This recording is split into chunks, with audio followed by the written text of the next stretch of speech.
Before we get into the story, comment below where you are watching from today.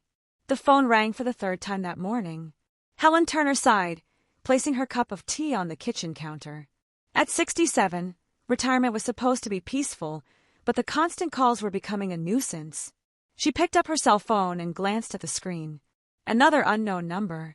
"Hello," Helen answered, her voice firm from years of leading IT security teams. "Hello, ma'am, this is David Wilson from National Debt Relief Solutions," said a man with a faint accent. "Am I speaking with Helen Turner?" Helen narrowed her eyes.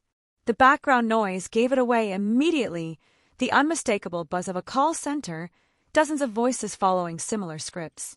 "Yes, this is she. Congratulations, ma'am. Based on your excellent credit history, you've been pre-approved for our premium debt consolidation program. For just a small processing fee of $199, we can reduce your total debt by up to 70%. Helen could have hung up. She could have blocked the number like most people would. But something made her stay on the line, the same instinct that had made her one of the most respected cybersecurity experts at Meridian Financial for over 30 years. "That sounds interesting," she said, playing along. "How exactly does your program work?" The caller launched into a rehearsed pitch about government programs and special banking relationships. As he spoke, Helen opened her laptop and began taking notes.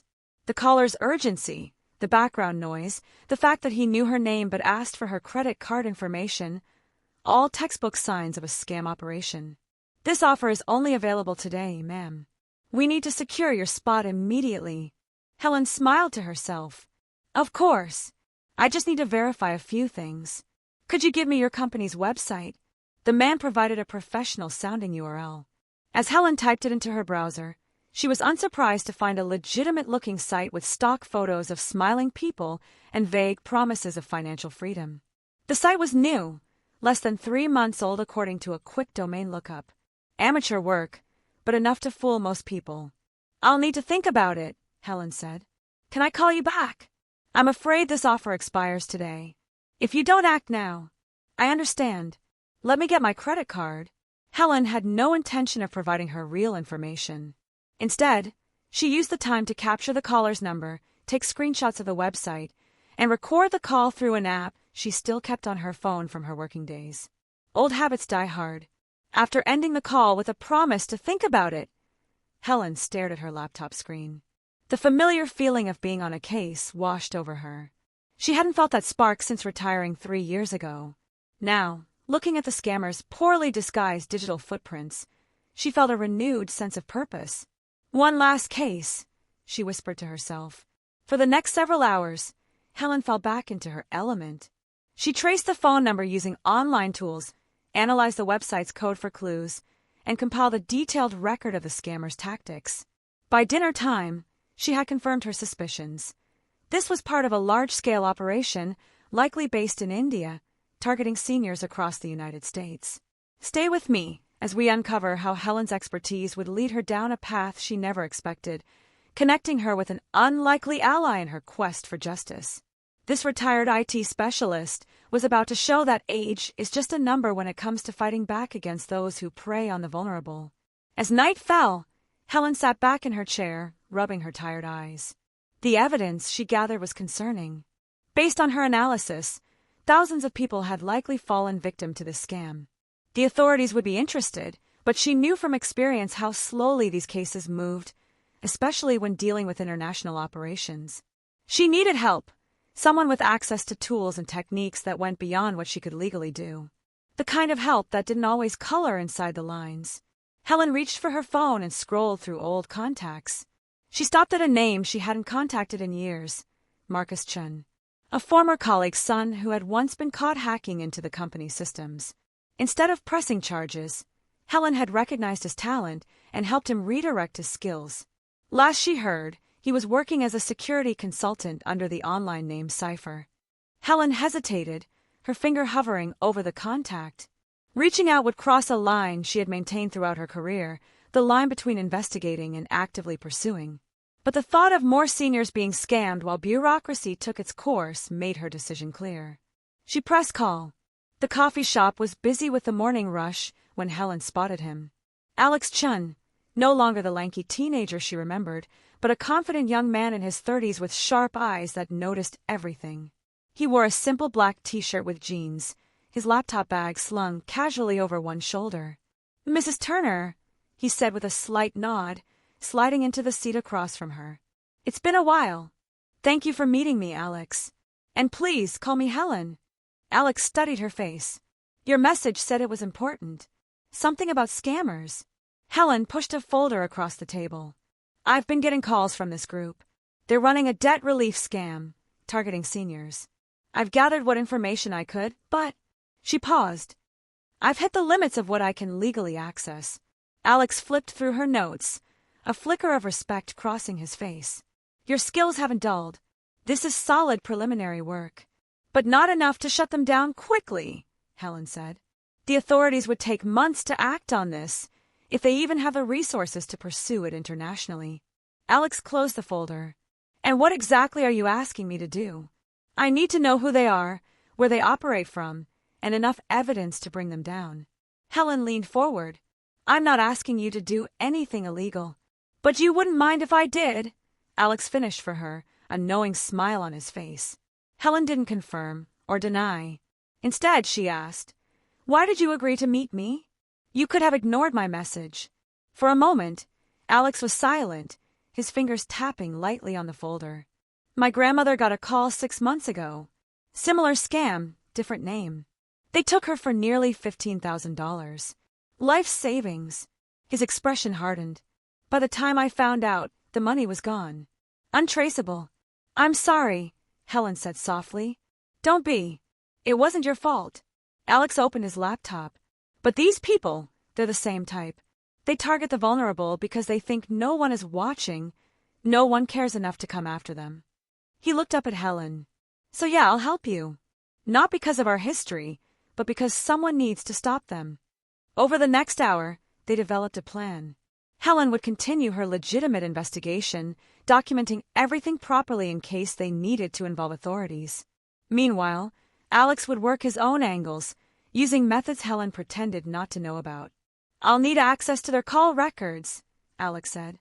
"If I can get into their VoIP system, I can track all incoming and outgoing calls."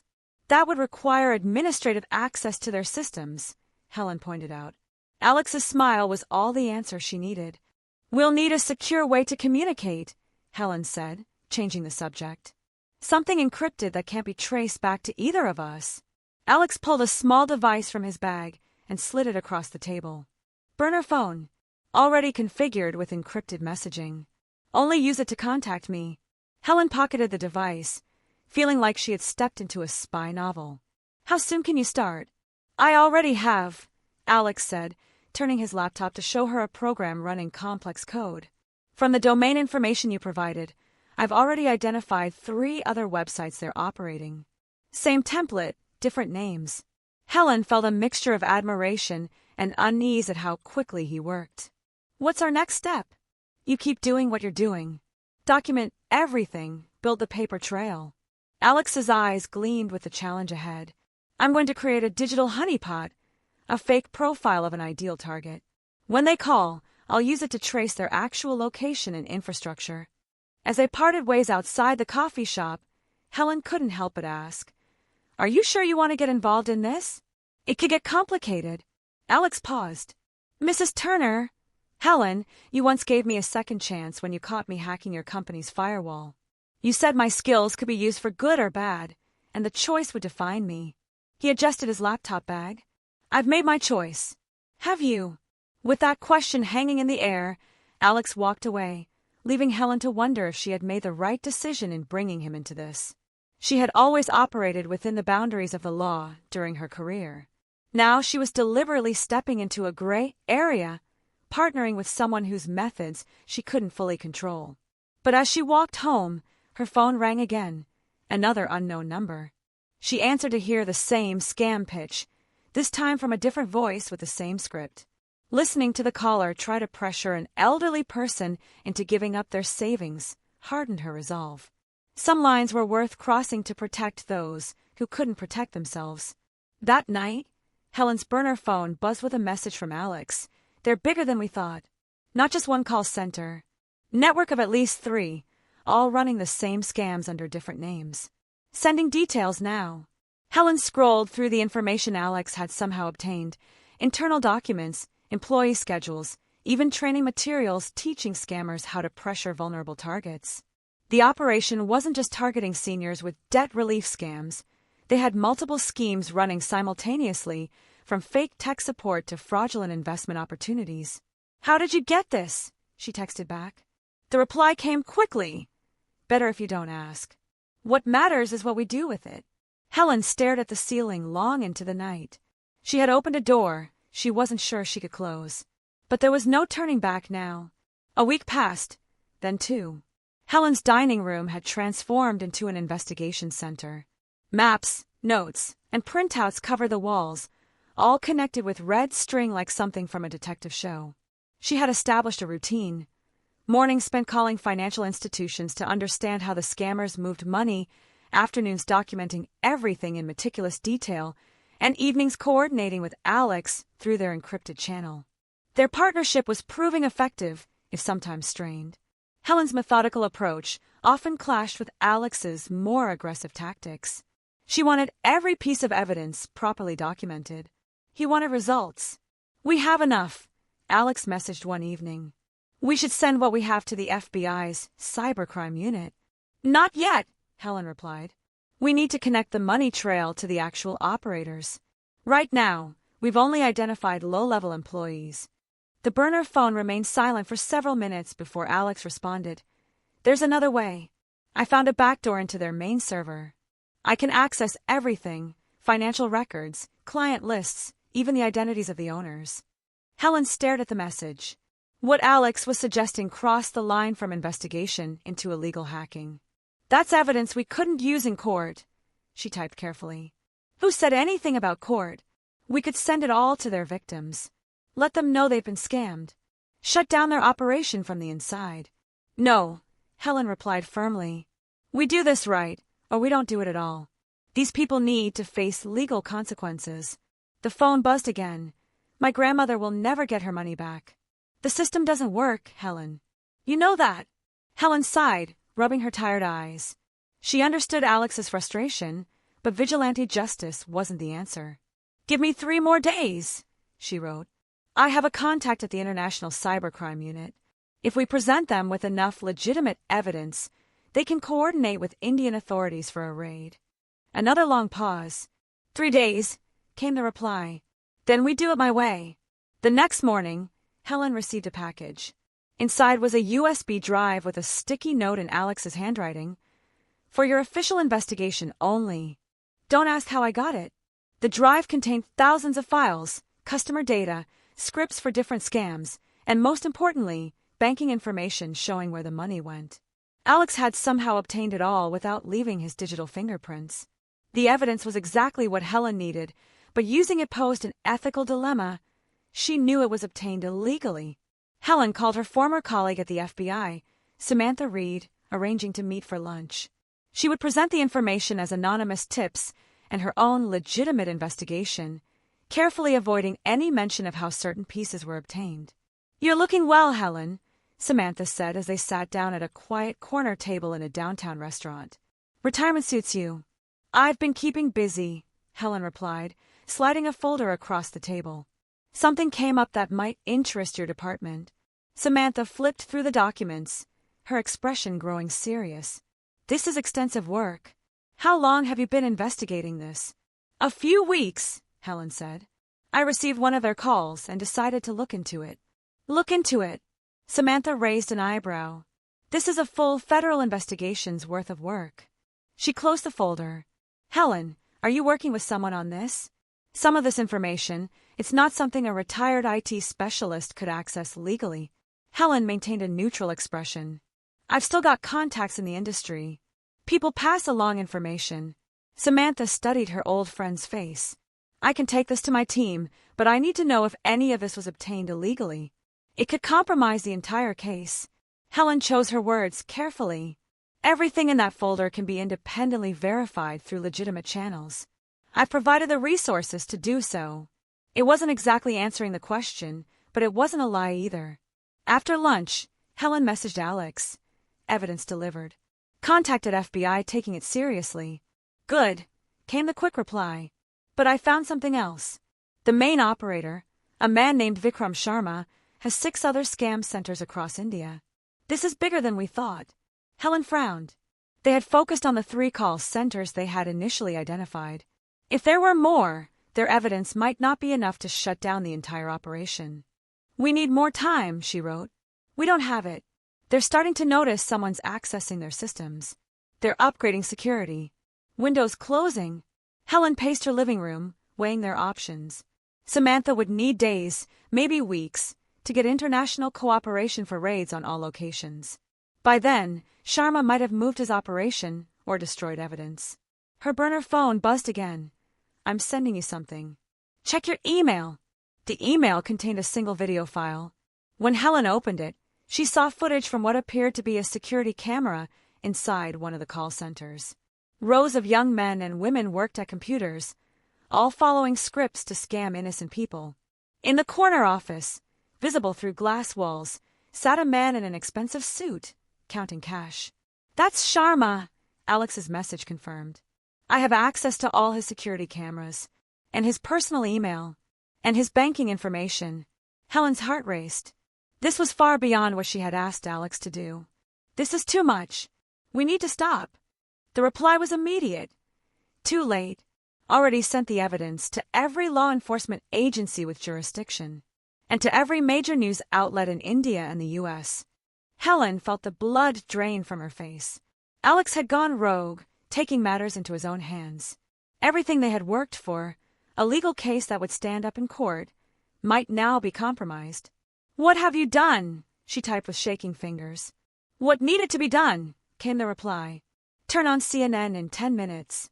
Helen's hands trembled as she turned on the television. The familiar CNN logo appeared, followed by breaking news graphics. The anchor's voice filled her living room. We're following a developing story about an international fraud operation that has apparently been exposed by an anonymous source. On screen, footage from inside the call centers played, the same footage Alex had sent her, along with financial documents showing millions of dollars stolen from elderly Americans. The bottom of the screen displayed the headline, Massive Scam Operation Targeting Seniors Exposed. Helen sank into her chair, a mix of horror and relief washing over her. The operation was being blown wide open, just as they had wanted, but not on their terms, not in the careful, methodical way she had planned. Her phone, her regular phone, rang. It was Samantha. Helen, are you watching the news? Samantha's voice was tense. Yes, Helen managed to say. Did you do this? Did you send this to the media before coming to me? No, Sam, I didn't, Helen said truthfully. This wasn't my plan. Well, someone did, and now we have a situation. The Indian authorities are conducting raids as we speak, but this media exposure could compromise the operation. Samantha paused. Helen, if you know who did this, you need to tell me now. Helen closed her eyes. Protecting Alex meant lying to a federal agent, something she had never done in her career. But giving him up meant betraying the person who had helped her expose criminals who had hurt countless people, including his own grandmother. I don't know who leaked it to the media, Helen said, choosing her words with care. But whoever did, they've done what the system failed to do, shine a light on criminals who've been operating with impunity. Samantha was silent for a moment. This isn't over, Helen. We'll talk soon. The line went dead. Helen immediately reached for the burner phone. We need to meet. Now. 20 minutes later, she was sitting on a park bench, watching joggers pass by as she waited for Alex. When he finally appeared, his usual confidence seemed diminished. You shouldn't have done that, Helen said as he sat down beside her. They were going to get away, Alex replied, not meeting her eyes. I've seen it before. By the time the bureaucracy moves, the criminals are long gone with the money. That wasn't your decision to make. We had an agreement. No, Alex said, finally looking at her. You had a plan. I agreed to help. But when I saw how big this was, how many people were being hurt. He shook his head. I couldn't just wait. Helen wanted to be angry, but found she couldn't. Hadn't she felt the same frustration throughout her career? Watching criminals exploit loopholes, disappear before justice could catch up? The FBI contacted me, she said instead. They know I'm involved, but not how or with whom. Alex nodded slowly. I was careful. Nothing leads back to either of us directly. The evidence speaks for itself. For now. But they'll keep digging. They sat in silence for a moment, watching children play nearby. The weight of what they'd done, what they'd started, hung between them. What happens now? Alex finally asked. Now, Helen said, we complete what we started. Properly. She pulled out a notebook. The news reports only mention the call centers we identified. But you said Sharma has 6 more operations. A slow smile spread across Alex's face. You want to go after the rest? I want to provide the authorities with legally obtained evidence they can use to shut down Sharma's entire network. Helen gave him a stern look, which means no more unauthorized hacking or media leaks. We do this my way. Your way might not be fast enough, and your way might land us both in jail, Helen countered. I'm not asking you to stop using your skills. I'm asking you to use them smarter. For the first time since they'd met in the coffee shop weeks ago, Alex looked uncertain. What's your plan? Helen explained how they could use what they already knew, legitimately, to help authorities identify the remaining call centers. They would compile financial records showing money transfers between known scam operations and suspected ones. They would document patterns in phone numbers, website registrations, and employee movements. It's slower, Helen admitted, but it builds a case that will stand up in court, one that leads to convictions, not just headlines. Alex listened, tapping his fingers against his knee. And what about the money? The victims won't get it back. Some might, Helen said, if we can trace it properly. But you're right, many won't. That's the reality. She leaned closer. But we can stop more people from becoming victims. Isn't that worth doing, right? The struggle played out on Alex's face, his desire for immediate justice battling with the logic of Helen's approach. Finally, he nodded. Okay, we do it your way. For now. They spent the next several hours on a new bench in a different park, Helen creating a roadmap for their investigation, and Alex listening more than talking. Despite his reluctance, he could see the wisdom in her methodical approach. She had decades of experience building cases that led to convictions, not just momentary disruptions. As evening fell, they parted ways with a new plan and a renewed sense of purpose. Helen would work with Samantha, carefully feeding information that appeared to come from legitimate sources. Alex would continue his digital investigation, but with stricter boundaries on what he could access and how. At home, Helen watched the late news. The story had grown. Reporters outside the raided call centers showed footage of employees being led away in handcuffs. Financial experts estimated the scam had stolen over $50 million from vulnerable seniors. Her burner phone buzzed with a message from Alex. Sharma is on the move. Private jet filed flight plan to Dubai. Helen's heart sank. Just as they feared, the main operator was escaping while his employees took the fall. She texted back, "Can you track him?" The reply came quickly. "Already am." Sent anonymous tip to Interpol about his arrival time and the offshore accounts he's accessing. Despite her earlier warnings about overstepping, Helen felt a surge of satisfaction. Perhaps Alex's way and her way weren't so different after all. Both sought justice, they just traveled different paths to reach it. She texted back a single word. Good. 3 months later, Helen sat in her garden, enjoying the morning sunshine and reading the newspaper. The headline made her smile. International Scam Kingpin sentenced to 15 years. The story of Vikram Sharma's arrest in Dubai, his extradition, and subsequent trial had captured international attention.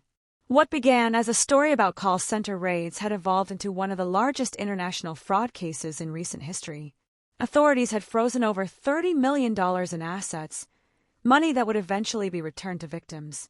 Helen's phone rang. Her regular phone, not the burner she had discarded months ago. "Hello, Sam," she answered, knowing who it would be. "It's over," Samantha said. "Sharma took a plea deal. He's giving up his entire network in exchange for a reduced sentence." "That's good news," Helen replied, trying to keep her voice neutral despite the satisfaction she felt. "You know, I still don't know exactly how you were involved in all this," Samantha said. The evidence that came to us through official channels was solid. But those initial leaks to the media, someone with serious technical skills was behind that. Helen remained silent. "I'm not asking for a confession, Helen," Samantha continued. "Whatever happened, the result is that a criminal organization that stole from thousands of vulnerable people has been dismantled. Sometimes justice comes through unexpected channels." After they hung up, Helen checked her email on her laptop. A message from an unfamiliar address contained only a link to a secure messaging app. Curiosity piqued. She downloaded it and found a single message waiting. "Thought you might want to see this." Attached was a video file. Helen clicked play and found herself watching news footage from India. The reporter stood outside what had been one of Sharma's call centers, now converted into a technical training center for young people. The camera panned to show former scam center employees, now learning legitimate technical skills. A second message appeared. "This is happening at 3 former scam centers now. Part of the court settlement included funds for rehabilitation programs." Helen smiled. "Your idea," she typed. "Suggested it to the right people. Seemed better than just punishment. These kids deserve a second chance." Helen thought about the lanky teenager she had caught hacking into her company's systems all those years ago. The one she had given a second chance to, seeing potential where others saw only a troublemaker. "You did good, Alex," she wrote. "We did good," came the reply. "Going offline now. This account will be deleted in 24 hours. Take care, Helen." Helen closed her laptop, feeling a sense of completion. Their unusual partnership had ended as suddenly as it began, but its impact would continue. Thousands of people were protected from future scams. Millions of dollars would find their way back to victims. And somewhere, a young man who had once used his skills for questionable purposes had found a way to honor his grandmother's memory by helping others. In her decades-long career, Helen had built cases, protected systems, and stopped numerous cybercriminals.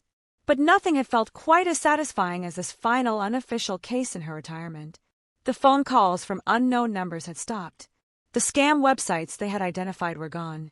And though Helen knew other scammers would eventually emerge, they always did, she took comfort knowing that the skills and knowledge she had accumulated over her lifetime had made a difference one last time. That evening, as she prepared dinner, Helen thought about the boundaries she had crossed during their investigation. She had always prided herself on doing things by the book, on respecting the system she had worked within for decades. Yet when that system proved too slow, too cumbersome to protect vulnerable people, she had been willing to bend her own rules. Was that compromise worth it? The question lingered as she ate her meal alone, the house quiet around her. Her answer came a week later in the form of a handwritten letter. No return address, just her name written in shaky handwriting. Inside was a simple note. "Dear Miss Turner, my name is Eleanor Wilkins. I don't know if you'll remember me, but I was one of the people who got scammed by those awful people pretending to offer debt relief. The FBI agent who contacted me said they couldn't tell me exactly how the scammers were caught, but that concerned citizens had helped make it happen. I just wanted to say thank you to whoever those people were. I got most of my money back, money I've been saving for my granddaughter's college fund. Your work made a difference to me and my family. With gratitude, Eleanor." Helen carefully folded the letter and placed it in her desk drawer. For all the moral complexity, for all the lines crossed and rules bent, this was the reality. A grandmother who could now help her granddaughter go to college. A future preserved that might otherwise have been stolen. Some rules, Helen decided, were worth bending to protect what truly mattered. In the months that followed, Helen received more letters, all forwarded anonymously, all from people whose lives had been touched by their investigation. She never responded, never sought recognition. The knowledge that she had made a difference was enough. Occasionally, she would see news reports about newly exposed scam operations around the world. Many followed a similar pattern: anonymous tips, precisely gathered evidence, perfect timing. She would smile to herself, wondering if Alex had found a new calling. Helen never returned to her former routine of quiet retirement. Instead, she began volunteering at the local senior center, teaching classes on how to recognize and avoid scams.